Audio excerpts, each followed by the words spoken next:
નમસ્કાર, હું મિથુન. આપ જોઈ રહ્યા છો વીટીવી ન્યૂઝ. વીટીવી ન્યૂઝની જનમત એક્સપ્રેસ આજે ખેડા જિલ્લામાં પહોંચી ગઈ છે. ખેડા એટલે 2014 થી ભાજપનો ગઢ. 2014 પહેલા કોંગ્રેસના ગઢ તરીકે જાણીતા ખેડા જિલ્લામાં છેલ્લા 10 વર્ષથી ભાજપના સાંસદ દેવુસિંહ ચૌહાણનો દબદબો યથાવત છે. ત્યારે જ તો ભાજપે સતત ત્રીજી વખત ટિકિટ આપી છે. તો હાલમાં જિલ્લાની 3 વિધાનસભા બેઠકો પર પણ ભાજપની પકડ છે. પરંતુ હવે ફરી એકવાર લોકશાહીનો પર્વ આવી ગયો છે. ત્યારે ખેડા જિલ્લાના મતદારોનો મત જાણવો પણ જરૂરી બની જાય છે. અને આ માટે આજે વીટીવી ન્યૂઝની જનમત એક્સપ્રેસ ખેડા જિલ્લામાં પહોંચી ગઈ છે. ત્યારે આવો જાણીએ કેવો છે લોકસભા ચૂંટણીને લઈને ખેડા જિલ્લાની જનતાનો મિજાજ જનમત એક્સપ્રેસમાં.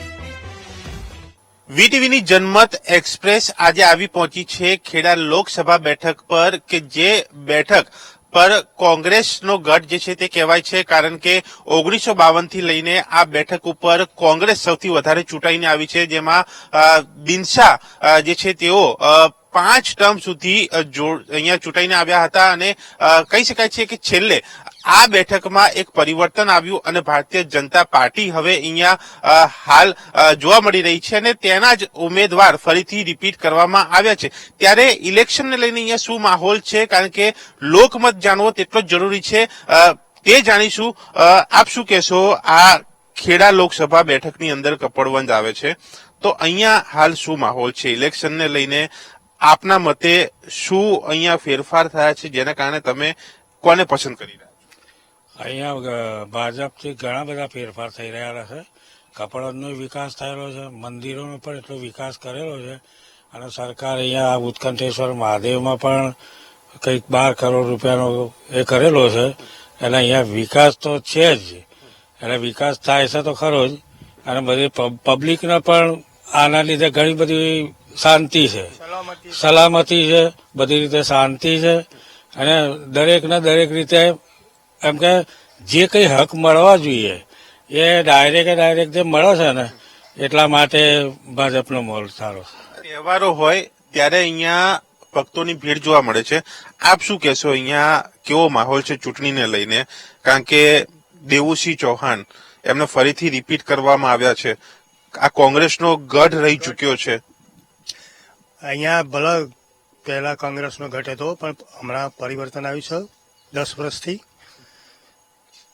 જે યુવા વર્ગ છે તે લોકો બીજેપીને વધુ સહકાર. તમને સરકાર કઈ રીતે મદદરૂપ બની છે? તમે કોઈ સેવાનો લાભ લીધો હોય અથવા તો કોઈ સેવાથી, કોઈ યોજનાથી વંચિત રહી ગયા હોય? નહીં, સેવા તો દરેક સેવા મળી છે. જો હું ખેડૂત છું એટલે મને 2,000 નો મળે છે. તમે શું કહેશો? અહીંયા વેપારી તરીકે તમે છો, આ દુકાન ચલાવો છો, તો હવે નફો વધ્યો છે કે ઘટ્યો છે? શું નફો ઘટી ગયો ને મૂડી આ માલમાં ધંધા પાણીમાં ભાવ વધી ગયા, એના લઈને નફો ઓછો મળે. ચાલે, આમ સીઝન પૂરતું ચાલે છે અમારું ધોરણ પોષણ. પછી નફો ઘટ્યો તો વિકાસ કઈ રીતે થાય? એમ તો આપણે મહેનત થોડી કરીએ ને. કપડવંજમાં ઉત્કંઠેશ્વર મહાદેવને લોકો ખૂબ માને છે, પરંતુ અહીં એક એવા વ્યક્તિ પણ મળી આવ્યા જેમને વિકાસ અંગે પૂછ્યું તો ઉશ્કેરાઈ ગયા. વિકાસ નોમય નથી, જીરો વિકાસ ને છેલ્લા 70 વર્ષથી. ઉત્કંઠેશ્વર મહાદેવની સંડાસ નથી, બાથરૂમ નથી, રોડની સગવડ નથી, ગાડીઓની સગવડ નથી, કોઈ સાધન ના મળે કોઈને, રહેવાની સગવડ નથી, લાઇટો નથી, કોઈ સગવડ જ નથી. ધારાસભ્ય તો દોઢો કાઢીને તૂટી ગયા, પણ કોઈ કશું કરતા જ નથી, એમના વાળી જ કરે છે. કશું નથી ચાલતો ધંધો. વિકાસ હોય તો ધંધો ચાલે ને. પબ્લિક આવો પણ શું કરવાની? પબ્લિક તો આવો, પણ વિકાસ, ઠંડા રહેવા ઉતરવાની સગવડ હોય તો પબ્લિક આવે ને. એમ થોડી પબ્લિક દોઢો આ મેળો છે એટલે ભર્યો છે માલ. ઉત્કંઠેશ્વર મહાદેવના સાનિધ્યમાંથી જનમત એક્સપ્રેસ આગળ વધતા રસ્તામાં આંતરસુંબા ગામ આવ્યું. અહીં ખેતરોમાં કેટલાક હરતા ફરતા પશુપાલકો મળ્યા, જેમનું કોઈ ઠેકાણું નથી હોતું.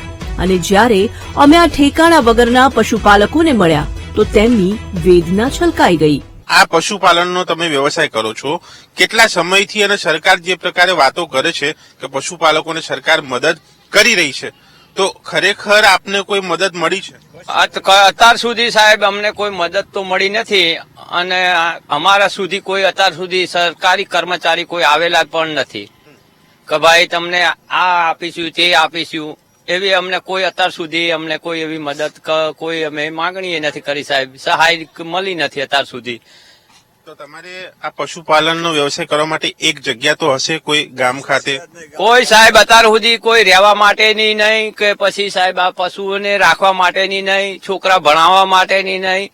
વત્તા ખેતરે જઈને બધા છોકરા ભણાવી છે અને અમારો ધંધો કરી છે. કઈ રીતે તમે અત્યારે વ્યવસાય કરી રહ્યા છો? અત્યારે સાહેબ આ ખેતર 10 દિવસ અહીં રહી, 10 દિવસ બીજા ખેતરની અંદર એમ કરીને જીવન કાઢી છે.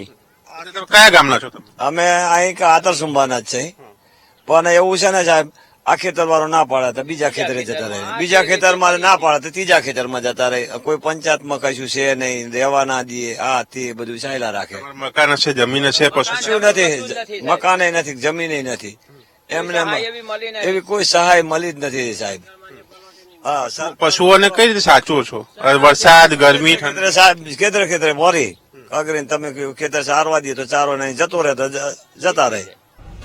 આગળ વધતા જનમત એક્સપ્રેસ કપડવંજ પહોંચી, જ્યાં કેટલાક વેપારીઓ અને સ્થાનિક લોકોનો વિકાસને લઈને મિજાજ જાણવાનો પ્રયાસ કર્યો. ખેડા લોકસભા બેઠક પર કપડવંજ બેઠક જે વિધાનસભા છે ત્યાં લોકોનો મત શું છે, લોકોનો મિજાજ શું છે તે જાણીશું. કારણ કે લોકસભા ચૂંટણીમાં દરેક લોકો ઈચ્છે, કોઈ પણ ચૂંટણીમાં દરેક લોકો ઈચ્છે કે નેતા સારા હોય, એક પ્રતિનિધિત્વ સારું હોય, જેથી કરીને સ્થાનિક સમસ્યાઓ દૂર થાય.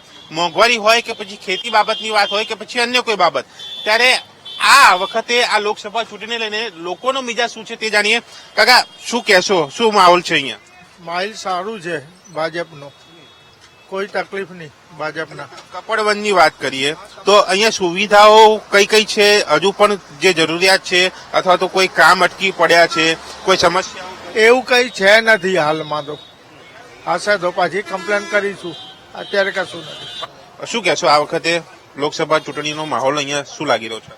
ને અત્યારે તો માહોલ ભાજપનો તો દેખાઈ રહ્યા છે, અને અત્યારે માહોલ ભાજપ મોદી સાહેબનું ચાલી રહ્યો છે. વેપારી તમે અહીંયા છો, તેલના ભાવ ચડતા ઉતરતા રહેતા હોય છે, બીજા અનાજના પણ ભાવ એ પ્રમાણે, તો શું લાગે છે આનાથી વેપારીઓ ઉપર અસર પડી રહી છે? જીએસટી ની વાત હોય કે પછી ભાવની વાત? નહીં, ભાવ તો કેવું છે સાહેબ, અત્યારે ભાવની વધઘટ તો થતી રહે છે નાની મોટી, પણ જીએસટી મુદ્દે અત્યારે હાલમાં તો કોઈ અમને અત્યારે કોઈ તકલીફ એવી લાગતી નથી સાહેબ. મોટાભાઈ, આ વખતે લોકસભા ચૂંટણીમાં ભાજપ કે કોંગ્રેસ આવશે? કોણ આવશે? ભાજપ જ આવે નહીં. અહીંયા કોઈ કામો એવા છે કે જેના કારણે તમે ભાજપને પસંદ કરો છો, કે હજુ કોઈ સમસ્યા ખરી? એ તો ખ્યાલ નહીં આપણને. સમસ્યા નહીં, પાણી, રસ્તા બધું કમ્પ્લીટ. તમે શું કહેશો, ભાજપ આવશે કોંગ્રેસ આવશે? ભાજપ જ આવે ને. ભાજપ કામ કેવા? કામ સરસ સરસ સરસ, એકદમ સરસ સરસ. કોઈ સમસ્યા ખરી? કોઈ નહીં. ટ્રાફિકની, રખડતા ઢોરની કે ખેતીની કોઈ સમસ્યા ખરી? કશું નહીં. લોકોનો મિજાજ જાણી અમારી ગાડી આગળ વધતા કઠલાલ પહોંચી, જે લાકડાનું હબ ગણાય છે. પરંતુ આ લાકડાને વેતરવામાં માહેર વેપારીઓ ચૂંટણીમાં રસ ધરાવે છે કે નહીં તે જાણવાનો પ્રયાસ કર્યો. કઠલાલનું આ એક હબ છે. અહીં લગભગ 250 જેવી 100 મિલો છે. આમાં લાખો લોકોને રોજી રોટી મળી રહે છે. અને આ લાકડું બધું ફર્નિચરમાં વપરાય છે, પછી કાપડની મિલોમાં, અમુક બોઇલરોમાં વપરાય છે. એ રીતે છે. તો આ લાકડું ક્યાંથી આવે છે અને ક્યાં ક્યાં સુધી પહોંચે છે? આ લાકડું જુઓ ને, અમારે તો કપડની આજુબાજુના ગામડાઓના વિસ્તાર, બાલાસીનો ગામડાઓના વિસ્તાર, એ બધેથી આવે છે. રોડના લગભગ 700-800 ટ્રેક્ટરો આવે છે. પછી અમારી બધાને રોજી રોટી મળી રહે છે. અને આ અમુક લાકડું ફર્નિચરમાં વપરાય, 100 મિલ વાળું લાકડું, અને અમુક આ જે છે એ બોઇલરોમાં, ભાઈ કાપડની મિલોમાં કે એમાં તેમાં વપરાય છે. ખેડૂતોને આનાથી કઈ રીતના ફાયદો? ખેડૂતોને ફાયદો એટલે એમને ભાઈ મજૂરી કામ મળી રહે, રોજી રોટી મળી રહે. બરોબર. ઇલેક્શનની વાત કરી, ઇલેક્શનને લઈને માહોલ શું છે અહીંયા? ઇલેક્શનને લઈને તો ભાજપ જ છે અત્યારે. આપ શું કહેશો, ઇલેક્શનનો માહોલ શું? ઇલેક્શનમાં અત્યારે ભાજપ દેખાઈ રહી છે, એમનું કામ પણ સારું છે, વિકાસ કર્યો છે ગામમાં, એટલે ભાજપ જ આવશે એવું લાગી રહ્યું છે. હજુ કોઈ એવી સમસ્યા, એવી કોઈ જરૂરિયાત આ કઠલાલને ખરી કે જે હજુ પૂરી ના થયું હજુ સુધી? ના, એવું તો કઈ નહીં. બધું વીજળી મળે છે, પછી સરકારી દવાખાના બન્યા છે, રોડ રસ્તા સારા છે, બધી રીતે સારું જ છે. લાકડાનો વ્યવસાય કરનારા વેપારીઓને પણ ચૂંટણીના જંગમાં તો ભાજપ જ દેખાય છે. અહીંથી આગળ વધતા જનમત એક્સપ્રેસ કોંગ્રેસના ગઢ એવા મહુધામાં પહોંચી અને ત્યાંના નગરજનોનો જનમત જાણવાનો પ્રયાસ કર્યો. તમે શું કહેશો, ભાજપ આવશે અહીંયા કે કોંગ્રેસ આવશે? ભાજપ. એટલે કારણ શું, કેમ ભાજપ? દેવસિંહના હિસાબે કામ અહીંયા થયા? ભાજપના કામ થયા છે. થાય છે નહીં થઈ તો આવડે જ આ રોડ બનાવ્યો, હજુ બીજો આગળ કામ બાકી છે. ગટરનો પ્રોબ્લેમ છે, બીજું કઈ નહીં. ભૂગર ગટરનો પ્રોબ્લેમ છે. કોંગ્રેસનો ગઢ હતી, કોંગ્રેસ જયારે અહીંયા હતી ત્યારે આ રસ્તા બન્યા હતા? ના નતા બન્યા. ભાજપ આવ્યા બાદ આ રસ્તા બન્યા છે. લોકોનું કેવું છે? બેન શું કહેશો, ભાજપ કે કોંગ્રેસ? ભાજપ. કેમ ભાજપ? સારું કામ કરે છે. ભાજપ આવ્યા પછી શું બદલાવ આવ્યા? શું અહીંયા નવી વસ્તુઓ બની? અહીં તો બની જ છે, સારું બની છે. આમ તો રોડ બોર્ડ બધું આમ સગવડ સારી બનાવે, સારું બને. આટલા વર્ષ કોંગ્રેસે તમે અહીંયા રથયાવત રાખી હતી તો ત્યારે આ વસ્તુ થઈ હતી? ના, નથી થઈ. નહીં થઈ. જો કે બધા એક તરફી બોલે તેવું તો શક્ય જ ન હોય. આગળ કેટલાક લોકોને મળ્યા તો તેમણે વિકાસને લઈને પોલ ખુલ્લી પાડી. ભાજપ આવ્યો હોય કે કોંગ્રેસ આવ્યો તો એ જ હાલત છે. આ ગટર ઉભરાય છે, રાત્રે પણ દારે બી ગાડીઓ ખાડામાં પડે છે. કેમ કે આ ગટરો ખુલ્લી છે, પાછળથી કચરો આવે છે, ડટ્ટો લાગી જાય છે. આખો દિવસ હવારમાં પાણી જોવો તો તમે છલો છલ ઠેઠ પાણી અહીં નીકળે છે, દુકાનોમાં લોકો પહેરે છે. ગટોરો એટલી બધી ઉભરાય છે ને કે ઘરમાં રહેવાતું નથી. ગંદકી એટલી બધી ફેલાય છે ને બીમાર લોકો થઈ જાય, છોકરાઓ. બરાબર. આજે 15-20 દિવસથી કમ્પ્લેનો કરી છતાંય નગરપાલિકા કોઈ સાંભળતું નથી. એ લોકો એવું કે છે કે ભાઈ અમારામાં નથી આવતું, કોન્ટ્રાક્ટરમાં આવે છે. કોન્ટ્રાક્ટર હાથ ઊંચા કરી લીધા છે. બરાબર. કોંગ્રેસની છોડ દો વાત, અત્યારે એની વાત નથી. આપણે અત્યારે જે વસ્તુ છે એની વાત છે. વિકાસ તો મહુધાના તળાવમાં જોવા મળ્યો, જ્યાં ગંદકી અને જળકુંભી સિવાય આસપાસ કંઈ ન જોવા મળ્યું. ના, પ્રતિબંધ કશું જ નહીં. આ બધું ગોબરું જ પાણી આવે છે, આ બધું ગંદકીનું જ આવે છે. બધી ઠેકાણા આગળ વાત ગંદકીનું જ છે. કુવા મુવા બધા ગંદકીમાં જ આવે છે. આ બધા આવે છે, આ બધી કચરા પેટી નાખે બધું તો ગંદકી આવે અને મચ્છર કરે, તેમાં બીમાર પબ્લિક પડે. બધું જ આવી ગટેરો મટેરો બધી જ એવી છે. નારા બધા જ છે, ઘરે ઘેર નારા છે, એના બધી ગંદકી આવે ને મચ્છર તોડી ખાય. ના, નારા એ કઈ ગયા નહીં. બધું એ જ ટાઈપનું જ છે બધું. એટલા વર્ષથી ચાલે છે. વિકાસની વાતો વચ્ચે મહુધાના લોકો હજુ પણ રોડ, રસ્તા, ગટર અને સ્વચ્છતા જેવી પાયાની સુવિધાઓ સામે ઝઝૂમી રહ્યા હોય તેવું જોવા મળ્યું. જનમત એક્સપ્રેસમાં ખેડા લોકસભાની કેટલીક બેઠકોની વાત કરી જ્યાં વિકાસના કામો પણ હતા અને સમસ્યાઓ પણ હતી. હાલ સમય થયો છે એક વિરામનો. મળીએ વિરામ બાદ.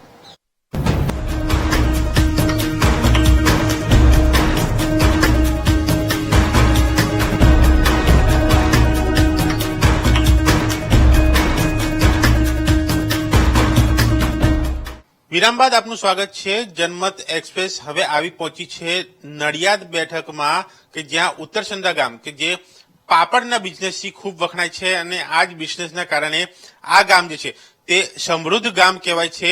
અને આ ગામની આ ખાસિયત છે કે અહીંયા વર્ષોથી આ વખણાતો પાપડ અલગ અલગ પ્રકારના પાપડ અહીંયા મળી આવે છે, જે તેની ખાસિયત છે અને તે આ ગામની ઓળખ પણ છે. અહીંના લોકો સાથે વાત કરીશું. આ ગામ એક પાપડ તરીકે અહીંયા ઓળખાય છે, પાપડ સિટી તરીકે. હા, છેલ્લા 35 વર્ષથી છે અહીંયા આગળ પાપડનો બિઝનેસ. સમૃદ્ધ પહેલેથી હતું કે પછી આ બિઝનેસના કારણે થયું? કારણ કે જે પ્રકારે વાત ચાલે છે કે આ બિઝનેસ શરૂ થયો ત્યારે કદાચ આટલા બધા કંપનીવાળા નતા, પછી વધી, પછી આ ગામ સમૃદ્ધ થયું. હા, અને રોજગાર મળ્યો, બહેનોને છે, ભાઈઓને છે, બધાને રોજગાર મળ્યો. બધી રીતે બધી બાબતોને ધ્યાને રાખીને લોકો મતદાન કરે છે અને લોકો પણ આ કામગીરીને આવકારી રહ્યા છે અને સાથે ભાજપ તરફી તેમનો મત હોવાનું જણાવી રહ્યા છે. પાપડ ઉદ્યોગ માટે જાણીતા ઉત્તરસંડાનો વિકાસ તો ખૂબ થયો છે તેવું લોકો અહીં માને છે. એટલું જ નહીં, પાપડ ઉદ્યોગને કારણે મહિલાઓને ભરપૂર રોજગાર પણ મળ્યો છે. બેન, શું કહેશો, આ પાપડ બિઝનેસને કારણે તમને રોજગારી મળી છે? હા, મળી છે. કેટલો ફરક પડ્યો છે આનાથી ઘર ચલાવવામાં? ઘરમાં બહુ સરસ છે. અમારા શ્રીજીવાળા કાકાને લીધે અમારી બધી બહેનો સરસ છે. કાયમ માટે સરકારને લઈને શું કહેશો? સરકાર મદદ કરે છે? સરકારની કશું નહીં મદદ થતી. શૌચાલય, ઘર, આ બધું પૂરી પાડવાની વાત સરકાર કરે છે. એને છે, જેને નહીં એને તો કશું જ નહીં. તમે કોઈ પ્રયાસ કર્યો છે? ક્યારે ફોર્મ ભર્યા? હે, હા, ફોર્મ ભરેલો. હા, ક્યારે કેટલો સમય? ઊનમાં કેટલી વાર ફોર્મ ભર્યા? ખાસો ટાઈમ થયો. કેટલી વાર ફોર્મ ભર્યા? 2 વાર ભરેલા. તમે જગ્યા રાખી જો કે તો તમને મકાન મળશે. અત્યારે જગ્યા રાખી તો મકાન નહીં મળતું. મત ભાજપને આપશે, પરંતુ વિકાસની યોજના હજુ જરૂરિયાતમંદો સુધી પહોંચી નથી તેવું મહિલાઓનું માનવું છે. અહીંથી આગળ વધતા જનમત એક્સપ્રેસ નડિયાદ પહોંચી, જ્યાં યુવાનો મળ્યા તો તેમના મુદ્દા શું છે તે જાણવાનો પ્રયાસ કર્યો. યુવા તરીકે સરકાર યુવાઓ માટે કેટલી મદદરૂપ બની છે? સરકાર હમણાં યુવાઓ માટે ઘણી બધી નવી નવી સ્કીમો કાઢી રહી છે અને નડિયાદ કોર્પોરેશનમાં આવી ગયું છે. તેથી અમારા લોકોને બી ઘણી બધી સુવિધાઓ મળે છે. બાળકોને જે કોલેજમાં નીકળે છે તે લોકોને જોબ મળે છે. પછી ઘણી બધી જે સ્કીમ્સ નીકાળી છે એનાથી બી બહુ ફાયદો થાય છે. શું કહેશો, ભાજપ કે કોંગ્રેસ? અમારે તો ભાજપ જ જોઈએ છે. એનું ભાજપ કેમ? એનું કારણ કે અમારો વિકાસ સારો કર્યો છે, રોડ રસ્તા સારા કર્યા છે. દરેકનો વિકાસ પહેલા નહોતો, પહેલા બિલકુલ વિકાસ નહોતો. અત્યારે અમારા મોદી સરકાર આવ્યા પછી બધી રીતના રોડ રસ્તા, બધી રીતનું વિકાસ સારો થયો છે. રોડ રસ્તા ઘણા ખોલ્યા છે, ઘણા ટીપીઓ બધી પાસ કરી છે અને ઘણી ટીપીઓની કામગીરી બાકી છે એની બી ખોલવાનું કે છે થશે. અને મહાનગરપાલિકા બન્યું છે. આ મહાનગરપાલિકા બન્યાથી અને ઘણો એમનો લાભ મળશે અને બધી રોડ રસ્તાનો બધો વિકાસ બધો સારો થશે. નડિયાદથી જનમત એક્સપ્રેસ માતર તરફ આગળ વધી. અહીં રસ્તામાં તારાપુરથી માતર અને ખેડા જતા રસ્તાની હાલત દયનીય જોવા મળી તો કેટલાક રાહદારીઓને રોકાવીને વિકાસની લહેરમાં આ ખાડા તેમને દેખાય છે કે નહીં તે જાણવાનો પ્રયાસ કર્યો. છેલ્લા 3-4 વર્ષથી રોડ મંજૂર થયેલો છે. 58 લાખ રૂપિયાની આસપાસ પાસ થયેલા છે.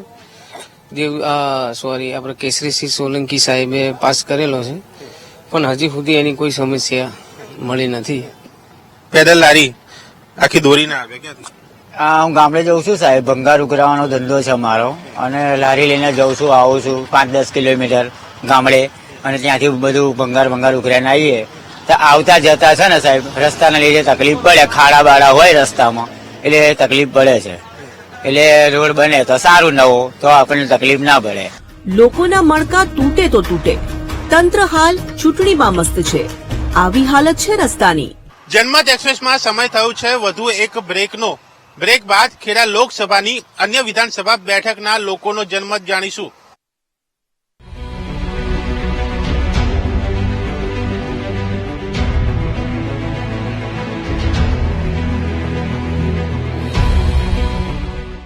જનતાના મુદ્દાઓ અને મનની વાત જાણવા માટે જનમત એક્સપ્રેસ માતર પહોંચી તો અહીં સમસ્યાઓ આંખો સામે હતી. રખડતા ઢોર અને ટ્રાફિક સૌથી મોટી સમસ્યાના મુખ્ય મુદ્દા લાગ્યા. માતરમાં શું સમસ્યા? માતરમાં ગાય અને ઢોરનો બહુ ત્રાસ છે અને ગ્રામ પંચાયત આગળ કન્યા શાળા, કુમાર શાળા જ્યાં નાના છોકરાઓ ભણે છે ત્યાં આગળ એટલા બધા કચરાના ઢગલા થાય છે કે એનો કોઈ નિકાલ થતો નહીં. ત્યાં આગળ એક મોટી કચરા પેટી મૂકવાની જરૂર છે. કચરા પેટી મૂકવાની જરૂર છે. બીજા અહીંના સ્થાનિક સાથે વાત કરીશું. અહીંયા સમસ્યા આ એક જ છે કે બીજી પણ? અહીંયા અત્યારે ટ્રાફિકની સમસ્યા રોડની બંને સાઈડ બહુ જ છે કે કોઈને નીકળવું હોય તો ટ્રાફિક બહુ જામ થઈ જાય છે ઘડીએ અને ઇમરજન્સી કેસ હોય તો તકલીફ પડે છે. તે માટેની બહુ જ તકલીફ છે. માતરથી દસક્રોઈ તરફ નીકળ્યા તો રસ્તામાં જ કેટલીક મહિલાઓ ઉભેલી જોવા મળી તો અમે તેઓ વિકાસ વિશે કેટલું જાણે છે તે જાણવા ઉભા રહી ગયા. કમોડમાં પ્રાથમિક સુવિધા છે બરાબર? રસ્તા, પાણી, ગટર? રસ્તા નથી, પાણી એક ટાઈમ આવે, રસ્તા તો છે જ નહીં અમારે, છે જ નહીં. કેવા કાચા છે, પાકા છે? હા, વાવો દળ જેવા. કેટલા સમયથી? આ તો કાયમ છે જ નહીં. શું કહો છો? પહેલેથી છે જ નહીં રસ્તા. કેટલા વર્ષથી રસ્તાને અડધામાં છે ગટર લાઈન, અડધામાં છે જ નહીં. ગટર લાઈન નથી અમારે ના. તમે કોઈને રજૂઆત કરી છે કે આ અમને સમસ્યા છે? કર્યા ચૂંટણી આવે ત્યારે લોકો કે તારે અમને વાત કરીએ તો હા હા કરે, પછી જતા રહે. ચૂંટણીમાં આવી જાય પછી કોઈ જોવે જ નહીં, રસ્તા શેક નહીં. જનતાના મુદ્દાઓ જાણતા જાણતા અમારી ટીમ ધોળકા ખાતે પહોંચી, જ્યાં શહેરના ક્લિકુંડ સર્કલ પાસે કેટલાક શહેરીજનો મળી આવ્યા. તો અમે પણ ત્યાં ગાડી રોકી તેમનો મત જાણવા નીકળી પડ્યા. કે આપ ધોળકાના છો, તો અહીંયા પ્રાથમિક સુવિધાઓ તમામ મળી રહી છે? તમામ મળી રહી છે સુવિધાઓ, પણ પ્રોબ્લેમ એવો છે કે કલીકુંડ સર્કલ નાનું પડે છે અને ટ્રાફિકમાં બહુ સમસ્યા થાય છે. એ સમસ્યા હલ કરવા માટે હું આપ સૌને વિનંતી કરું છું. સ્વચ્છતાની વાતો ધોળકામાં કાગળ પર હોય તેવું લાગ્યું. આરોગ્ય કેન્દ્રની આસપાસ જ ગંદકી અને સમસ્યાઓ જોવા મળી. આ દવાખાનાની જોડે જ કેટલી બધી ગંદકી છે. છોકરાઓ ઝાડા ઉલટી એટલી બધી બીમાર થઈ જાય છે જેનો કોઈ જવાબ નહીં. લિમિટ વાર હદ વગરના બધા પરેશાન છે અત્યારે આ પરિસ્થિતિમાં. કેમ કે સવારે વહેલા પાણી આવે, પાણીમાં ગટરનું પાણી મિક્સ આવે, એ પાણી પે બધા ઘરમાં બધા બાંધો. અત્યારે ઘરે બધા બાંધો જ પડ્યા છે. ધારાસભ્ય કે સંસદ સભ્ય કોઈ કોઈ નથી આવતું ને, કોઈ આવતું નથી. કેટલા ટાઈમ થઈ ગયો જો લિમિટ વાર. અમારું તો આખું ઘર જ બીમાર છે આ પાણી લીધે. ધોળકાની અંદર સાહેબ એવી પોઝિશન હતી કે પહેલા જે ધોળકા હતું એનાથી થોડોક વિકાસ થઈ, અને ધોળકા તો એની અંદરની સાઈડ તો એની જ રહ્યું છે. છેલ્લા 40 વર્ષથી જેવું ધોળકા છે એવું જ લોકો ધોળકાના માણસો છોડી અને બહાર કલીકુંડ વિસ્તાર મગિયા સાઈડ બધા જતા રહ્યા. ધોળકાની બહુ ખરાબ પરિસ્થિતિ છે. ધોળકાથી આગળ વધતા ખેડા ખાતે પહોંચ્યા અને ચૂંટણી મુદ્દે જનતા સાથે સંવાદ કર્યો. ટ્રાફિક સુરક્ષામાં સાહેબ એવું છે કે સાંજની વેળાએ રખડતા ઢોર છે એની તકલીફ છે, એના કારણે ટ્રાફિક થાય છે. શું કરો છો તમે? હું રિક્ષા ડ્રાઈવર છું. આસપાસમાં કેવા કામો થયા છે, કેવી સુવિધાઓ મળી છે? સુવિધાઓ સારી મળી છે. તમે શું કહેશો? આ કામ બધા મળ્યા, પણ અમુક ના ભણેલા એમને બગડે ગણવા પડે છે. એ આપણને ખબર ના પડતી એટલે આપણને આટા ખવડાવે, ધક્કા ખવડાવે એવું બધું હોય છે. આવું બધું ચાલે. તમે શું કરો? હું ભાઈ રિક્ષા જ વાપરું છું. બસ. આસપાસના ગામોમાં તમે ફરતા હશો, કેવા કામો થાય? કામો બધા સારા છે, બ્લોક ના નાખેલા છે, અમુક રોડ બનેલા છે, એવું બધું બનેલું છે. ખેડા જિલ્લો તમાકુ અને શાકભાજીના વાવેતર માટે પણ પ્રખ્યાત છે. જનમત એક્સપ્રેસમાં આગળ વધતા રસ્તામાં ખુમારવાડ ગામ આવ્યું. અહીં ખેતરોમાં તમાકુનો પાક ઉગલેલો જોવા મળ્યો. સાથે જ કેટલાક ખેડૂતો મળી ગયા તો ભાવતાલ જાણવા અમે પણ ઉભા રહી ગયા. આપ શું કહેશો? યોજનાઓ, અનેક યોજનાઓની વાત છે, વિકાસની વાત છે, રાજનીતિની વાત છે. રાજનીતિ પ્રમાણે જોવા જઈએ તો ખરેખર ભાજપ સરકાર જ આવવી જોઈએ. અને હાલની અંદર ઘણા બધા પ્રશ્નો ખેડૂતોના છે કે ભાવલક્ષી રેડાનો ભાવ ગઈ સાલે 900 રૂપિયાથી 1200 રૂપિયા હતો. અત્યારે હાલની અંદર એકદમ બિલકુલ વરસાદના કારણે ભાવ બેસી ગયો છે, તરિયાનો ભાવ આવી ગયો છે. ગામ હોય ત્યાં ઉકરડા પણ હોય. આવી જ રીતે ખેડા જિલ્લામાં સમસ્યાઓ છે, પરંતુ તેની સામે વિકાસ પણ થઈ રહ્યો હોય તેવા દ્રશ્યો જોવા મળ્યા. આજે આપણે વાત કરી ખેડા લોકસભા બેઠકની કે જ્યાં લોકોએ વિકાસના કામો ઉપર વિશ્વાસ મૂક્યો છે. જે લોકસભા બેઠક કોંગ્રેસનો ગઢ રહી હતી, પરંતુ કેટલાક સમયથી આ બેઠક ઉપર પરિવર્તન આવ્યું છે અને હવે લોકોનો વિશ્વાસ બદલાયો છે. ત્યારે જોવાનું એ રહે છે કે આ વખતની લોકસભા ચૂંટણીમાં મતદાન બાદ કેવા પરિણામો સામે આવે છે, કઈ પાર્ટી લોકોના વિશ્વાસ ઉપર ખરી ઉતરે છે અને લોકોના કામો થાય છે કે કેમ. હાલ બસ આટલું જ.